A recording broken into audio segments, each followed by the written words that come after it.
What's going on, guys? Welcome to Everything Always. My name's Michael Roman, aka Allfires. Now, throughout the weekend and even early today, we have a ton to catch up on at the channel. So much going on in the rumor mill, and now that a lot of these projects have hit physical, live production, and filming, we're getting set photos, learning details, seeing first look at characters, and like I said, through the early part of this week, we'll be doing at least 2 days. We've even got some trailer news too. But first, we have to get into the brand new updates regarding the villains for Spider-Man 4, and it goes way beyond just Vincent D'Onofrio teasing fighting Spider-Man like he did this week. This is actually coming from two sources, one in an industry insider, indicating that we may be on for multiple villains, some of which familiar, some of which would be brand new to the MCU, and maybe the most unlikely of sources in Thomas Haden Church. That's right, Sandman himself talking about the real possibility of returning as that character. We're going to break down all the latest as it pertains to Spider-Man villains, Spider-Man 4, and what's looking like the possibility we might actually get an MCU Sinister Six. But first, if you could grab the subscribe button. We do daily Marvel content at the channel, and that's all we do. Everything from official Easter egg breakdowns, trailers, and reviews, to the occasional industry insider report, and everything in between. So if that sort of thing's for you, hit the sub button, leave a comment down below. That will automatically enter you to win our ongoing PS5 giveaway. The next one is right around the corner to coincide with Guardians of the Galaxy. Again, all you got to do, just be a sub, leave a comment on this video. You're entered to win. Stick around to the end of the video. We'll get into all the giveaway stuff again there. Okay, so as I briefly mentioned moments ago in the prologue, Vincent D'Onofrio did explain that eventually Kingpin would fight Spider-Man, but it was more of a response to what he'd like to see with the character in the MCU, and that headline was quickly drowned out by you-know-what as all hell broke loose this past weekend. But in a separate reporting coming from Alex Perez over at the Cosmic Circus, an industry insider and editorial we've covered often here at the channel, and in a tweet, response indicated that perhaps Spider-Man 4 may have multiple villains, including Kingpin, Mr. Negative, Kraven, and Scorpion. And if you're doing the math there, that's 4 out of 6. You could add Morbius and Vulture and get yourself a Sinister Six of sorts. Of course, those characters would have to be coming from cross-universe, but as luck would have it, and considering we'll be deep in the multiverse saga and Phase 5, maybe even to Phase 6 by the time Spider-Man 4 comes out, with the disrepair of the multiverse, it shouldn't be too hard for characters to be crossing into different universes at that point. I think that's pretty easily how Vulture and Morbius can make it back over,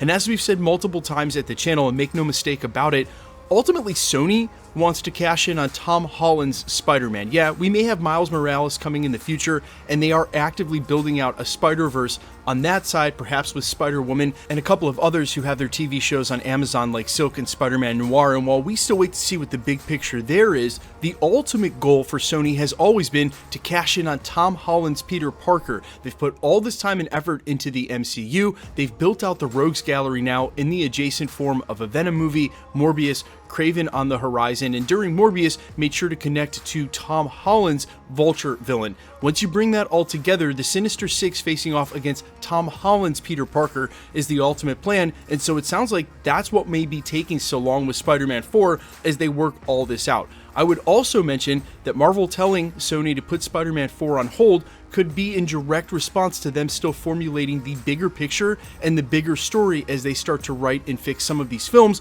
They won't even know where the MCU is going to be or what it's going to look like by the end of 2025, 2026. And I have speculated in future videos, and we'll say again, it may just be a waiting game. Hey, let us move a couple more pieces on the chessboard, then you guys can write your story in context of everything else that has happened. Now, obviously, there is one other elephant in the room here in Tom Hardy's Venom, who, from at least a bottom line standpoint, is the most successful of all of Sony's characters right now without a Spider-Man, and ultimately the character you'd want the most to cross over with Tom Holland's Peter Parker. But as some recent rumors and reports have stated, Venom 3 may actually see Eddie Brock interacting with a different Peter Parker, a younger Peter Parker that he needs to protect, hence a team up, and that might be the end of the trilogy and the end of the movies for that character. That being said, I still think ultimately, if they are making a cross-multiverse Sinister Six, that Tom Hardy's Venom will end up on that team. In light of one of the other characters I mentioned not making the team, you could easily replace Kingpin, who will probably have his own storyline against Daredevil, and who knows exactly when or where that will end, how it will happen, and if Spider-Man crosses over with him, it could be during that storyline instead of the Sinister Six coming over from Sony, and then you'd have one place for him. So those being the characters that we know, Morbius, Vulture, Scorpion, Kraven, Venom, they'll be on the team, and then whomever else to round it out. Now, that being said, I don't think there's a single one of us who thought that any of the villains from Spider-Man No Way Home would actually have a real chance of coming back. It felt like that was the end of the arc for a lot of those characters, Sandman included, who appeared to be at least in part cured before sent back to his own universe. In a recent interview posted by the Diz Insider, Thomas Haden Church talked about exactly that and the possibility of him coming back as that character.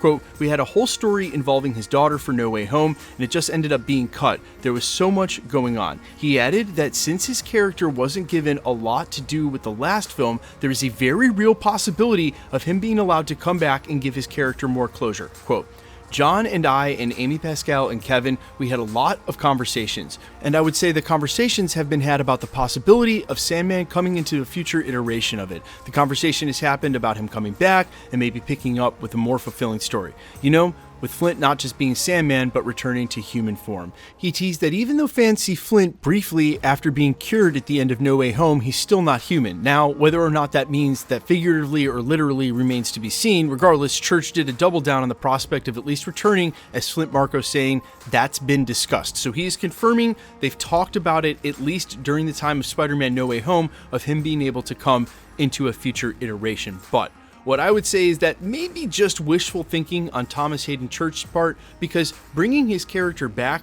would also probably mean bringing back Toby and Andrew. Oh wait, that's right, we are doing Avengers Secret Wars, and I've said this time and time again, and I think I probably will just repeat myself 100 times between now and when Secret Wars drops. At least from the outside looking in, and the reports that we've gotten, it looks to me like Kevin Feige in Marvel may offer anybody who's ever played a Marvel superhero at any point, from Lou Ferrigno to Ben Affleck's Daredevil to Thomas Haden Church's Spider-Man and everyone in between, because Avengers Secret Wars will not only be closing the multiverse saga, it'll be the last chance for them to give it a shot and recanonize any of these characters. And why not? The more villains, the more heroes, the more the merrier, as long as they've got the budget and the time for the CGI, which looks like they are actively making time and effort for now. I think anybody really has a chance to make an appearance during the portal scene of whatever Avengers Secret Wars ends up being, as long as that you've been a superhero at one point throughout all of Marvel TV and shows even predating the MCU. What I don't think we have any chance of getting is the Flint Marko story, Flint Comes Home, where we see Flint and his daughter and it's focused on him. That may just be a little bit of wishful thinking on his part, because ultimately, even though fans right around Spider-Man No Way Home's release were demanding an Amazing Spider-Man 3 and a Spider-Man 4 for Tobey Maguire and Andrew Garfield, it looks like neither of those really got enough traction to get off the ground, and now Sony and the MCU have their own plans. I think it's assured we'll see the other Spider-Man again. Tobey and Andrew for Secret Wars, 100% if that's their interest. There's no reason those actors wouldn't come back. Tobey's even been on record now, without cryptically putting it, saying, yeah, if they want me to come back, I would. Why wouldn't I? Of course he would. It'd be awesome. So hopefully we'll see that in the future of the MCU. That's how you end up getting Sandman back. But I don't think it'll be for Spider-Man 4. And again, Spider-Man 4 will be the time that Sony can and will try to cash in on all these solo villain movies they've done, and their Tom Holland's Peter Parker on the back of being in the MCU. But you guys let me know all your thoughts down below, and if we are getting that sort of cross-multiverse Sinister Six with the characters that we already know, say Venom, Morbius, Vulture, Scorpion, maybe Kingpin, who's the one or two other characters that you would like to see make that team? Who's your MCU Sinister Six? I'm all ears. Quickly, let's get into the giveaway stuff before I let you go. All right, we are still giving away PlayStations at the channel, but instead of subscriber milestones, we've now moved it to when Marvel movies release. The next milestone is Guardians of the Galaxy in just about a month, released on May 5th, so we're a little over a month away. Super simple to be entered to win. All you got to do, hit the subscribe button, then leave a comment down below, and because it's truly random, the more videos you comment on, the better chance you have of winning. All winners are always announced at the end of videos, live with my voice in the comments shown on screen, so please be vigilant and safe on my channel, any others, and really on any platform. Never contact somebody claiming to be a content creator on a third-party app like Telegram or WhatsApp, and absolutely never give anybody money. No YouTuber pays for shipping. You're never going to win something like a PlayStation on a channel like mine and then be told you have to pay for shipping. It's not how it works. I can verify it, so guys, please be safe. My name's Michael Roman. You can find me in a couple of places, Instagram and Twitter at IamFires. The best way to keep up with the content has always been to hit the notification bell with all notifications turned on. And kindly, if you like today's video, I'd appreciate the like on the video. That'd be awesome. If not, no worries. Stick around. I'll see you guys in the next one. Peace.